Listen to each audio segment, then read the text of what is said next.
సమస్యలు వస్తాయనే భయంతోనే ప్రార్థన చేస్తారు కానీ అసలు ప్రార్థన అనేది ఎందుకు చేయాలి, ప్రార్థన వల్ల ఉపయోగాలు ఏంటివి అని గ్రహించే వాళ్ళు చాలా కొద్దిమంది. ఈరోజు ప్రార్థన చేసుకోడు భక్తుడు, పనికి వెళ్తాడు, లేకపోతే ఏదో ఒక ప్రాంతానికి వెళ్తాడు, ఏదో దెబ్బ తింటాడు.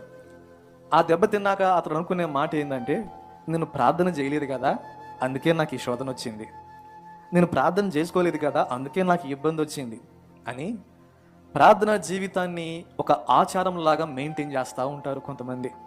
అది పరిశుద్ధాత్మకు కొంచెం బాధ పెట్టే విషయమే.